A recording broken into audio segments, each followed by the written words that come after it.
সমন্বয়ৰ স্ৰষ্টা দুলদুল বৰকটকী আৰু নাই। নিয়তিৰ ওচৰত হাৰ মানি সকলোকে কন্দুৱাই কল কৰি আছুৰ প্ৰাক্তন সহকাৰী সম্পাদক দুলদুল বৰকটকী। মানৱতাৰ উদাৰ নীতিক আঁকোৱালি লোৱা দুলদুলে সুধাকণ্ঠ ডঃ ভূপেন হাজৰিকাদেৱৰ একান্ত অনুগত। সুধাকণ্ঠৰ প্ৰকৃত আদৰ্শক বাস্তৱায়িত কৰাৰ বাবে লৈছিল সংকল্প। আছুৰ সাংগঠনিক মজিয়াৰ পৰা ব্যতিক্ৰম চিন্তাৰে বাস্তৱায়িত কৰিছিল সমন্বয় আৰু ভাতৃত্ববোধৰ। সকলোকে একতাৰ এনাজৰীৰে বান্ধি শান্তি সম্প্ৰতি সমৃদ্ধি আৰু বিকাশৰ পথত প্ৰদান কৰিছিল নতুন গতি। সেই সূত্ৰে তেওঁ মানৱতাবাদৰ মনীষী ডঃ ভূপেন হাজৰিকাদেৱৰ মানুহে মানুহৰ বাবে গীতৰ আধাৰত সৃষ্টি কৰিছিল সমন্বয়ৰ। প্ৰতি বছৰে অসম অৰুণাচল সীমান্তৱৰ্তী ৰাইজক লৈ সুধাকণ্ঠ ডঃ ভূপেন হাজৰিকাদেৱৰ মৃত্যু দিৱস উপলক্ষে উদযাপন কৰিছিল সমন্বয়ৰ দিন। সুধাকণ্ঠগৰাকীৰ ৫ নৱেম্বৰ দিনটোক মৃত্যু দিৱস হিচাপে লৈ জনসাধাৰণৰ মাজলৈ সমন্বয়ৰ দিন তথা মৃত্যু জিনাৰ দিন হিচাপে অনা দুলদুল বৰকটকীৰ অনন্য নিদৰ্শন চৰ্চিত হৈছিল সমগ্ৰ অসমত। বড়ো, চাওতালী, নেপালী, গাৰো, আদিবাসী, চাহ জনগোষ্ঠী, কাৰ্বি, বেংগলী, ভোজপুৰকে কেইবাটাও ভাষাত গোৱাইছিল মানুহে মানুহৰ বাবে গীত। লগতে সমস্তৰে একেলগে অসমীয়া ভাষাত গীত গোৱাই মানুহৰ মাজলৈ লৈ গৈছিল সমন্বয়ৰ বাৰ্তা। বিভিন্ন অনুষ্ঠান প্ৰতিষ্ঠানৰ লগত জড়িত দুলদুলে অসমৰ জাতীয় জীৱনৰ জ্বলন্ত সমস্যাসমূহৰ ওপৰত সততে মাত মাতিছিল। এক নিষ্ঠ জাতীয় সেৱক অসমীয়াৰ সন্তান হিচাপে তেওঁৰ বিয়োগত বিশ্বনাথৰ লগতে সমগ্ৰ অসমত পৰিছে শোকৰ ছাঁ।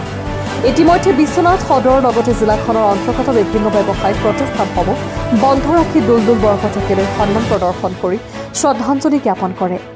আনহাতে বিশ্বনাথ আছুৱে বিভিন্ন জাতীয় দল সংগঠনৰ সহযোগত বিশ্বনাথ চাৰিআলিৰ বিনাপানী নাট্য মন্দিৰৰ লগতে পাভৈ ৰূপজ্যোতি কলা পৰিষদৰ লগতে কেইবাটাও স্থানত আয়োজন কৰা শ্ৰদ্ধাঞ্জলি অনুষ্ঠানত বিভিন্ন দল সংগঠনৰ লগতে বিভিন্ন অনুষ্ঠান প্ৰতিষ্ঠান বিদ্যালয়সমূহৰ ছাত্ৰ ছাত্ৰীসকলে বৰকটকীদেৱৰ নশ্বৰ দেহত শেষবাৰৰ বাবে শ্ৰদ্ধাঞ্জলি জ্ঞাপন কৰে। ইতিমধ্যে দুলদুল বৰকটকীৰ নশ্বৰ দেহ পাভৈস্থিত নিজ গৃহলৈ লৈ অনা হয় আৰু শোকাকুল পৰিৱেশৰ মাজত অন্ত্যেষ্টিক্ৰিয়া সম্পন্ন হয়। বিশ্বনাথৰ পৰা ৰমেশ চন্দ্ৰ শৰ্মাৰ ৰিপৰ্ট, প্ৰতিদিন লাইভ। মানে খুব দুখৰ খবৰ পাইছোঁ, খবৰ পাই আমি ইয়াত আহিছিলোঁ। আমি দুখৰ পৰিয়ালৰ লগতে সকলো আমি নিজৰ দুখ প্ৰকাশ কৰিছোঁ আৰু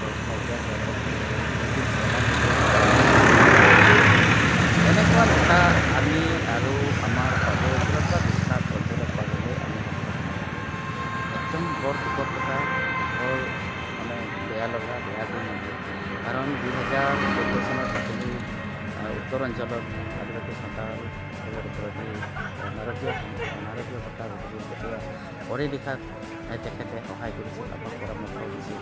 তাৰপিছত 2020 চনত যিটো মহামাৰী কৰোণা সময়ত এতিয়াও দুখীয়া ৰাইজ অসম অৰুণাচল সীমান্তৱৰ্তী অঞ্চলৰ যিমান জাতি জনগোষ্ঠী আছে, বড়ো, কাৰ্বি, আদিবাসী, চাওতাল আৰু যিমান জাতি জনগোষ্ঠী আছে সকলোকে তেখেতে নিজৰ সাধ্য অনুযায়ী চাউল, দালি, চাবোন আৰু বিভিন্ন ধৰণৰ বস্তু সহায় কৰিছিল। গতিকে তেখেতৰ আদৰ্শ আৰু এটা কথা ক'ব লাগিব যে ভূপেন হাজৰিকা যেতিয়া মৃত্যু হোৱাৰ পিছত ভূপেন হাজৰিকাৰ গান যিটো আমি চবেই জানো যে মানুহৰ বাবে, সেই গানৰ জৰিয়তে প্ৰত্যেকটো জাতি জনগোষ্ঠী নিজৰ ভাষাত ট্ৰেঞ্চলেট কৰাই প্ৰত্যেক বছৰে 6 ডিচেম্বৰত মানুহে মানুহৰ বাবে চাওতালীসকলে হৰদহৰ লগতে নেপালীসকলে সকলোৱে এই ব্যৱস্থা সমন্বয়ৰ যে এটা সৃষ্টি কৰিছিল।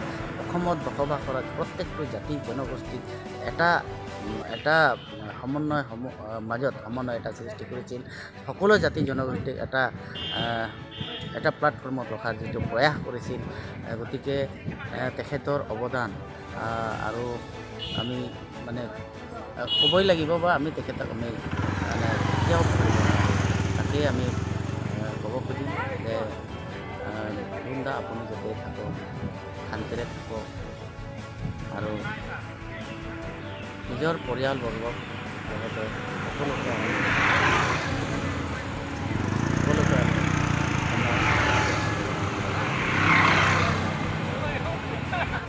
হয়, সাঁওতালী জাতিৰ উত্থানৰ মূলতে দুলদুল বৰকটকীৰ অৱদানক স্বীকাৰ কৰিবই লাগিব। কি ক'ব আপুনি এছুৰ সভাপতি হিচাপে? নিশ্চয় এই ক্ষণত সদৌ চাওতাল ছাত্ৰ সন্থা বিশ্বনাথ জিলা সমিতি মৰ্মাহত হৈছোঁ তেখেতৰ খবৰ শুনি। নিশ্চয় বহুত দুখ লাগিছে। এনেকুৱা এজন ছাত্ৰ নেতা আছিলে যিজনে সকলো জাতি জনগোষ্ঠীক একত্ৰিত কৰি লৈ যিটো একতাৰ বান্ধোনেৰে বন্ধাৰ চেষ্টা কৰিছিল, তাৰ মূলতেই আছিলে তেখেতৰ যিটো মানুহে মানুহৰ বাবে গীতটো। সেই গীতটি সকলো জাতি জনগোষ্ঠীৰে অনুবাদ কৰি সেই অনুষ্ঠানটো সমন্বয়ৰ অনুষ্ঠান হিচাপে তেখেতে প্ৰতিষ্ঠা কৰিছিল। আৰু তেখেতৰ নিচিনা এনেকুৱা বহল হৃদয়ৰ মানুহ, বিকাশ হৃদয়ৰ মানুহ আমি নাপাওঁ। তেখেত সদায় আমাৰ কাষত দুখ বিপদৰ সময়ত কাষ চাপিছিল। আৰু মই একো ক'ব বিচৰা নাই, দুখত মৰ্মাহত হৈছোঁ। তেখেত য'তেই থাকক, শান্তিৰে থাকক। তেখেতৰ আত্মাৰ চিৰশান্তি কামনা কৰি পৰিয়ালবৰ্গকো সমবেদনা জ্ঞাপন কৰিছোঁ।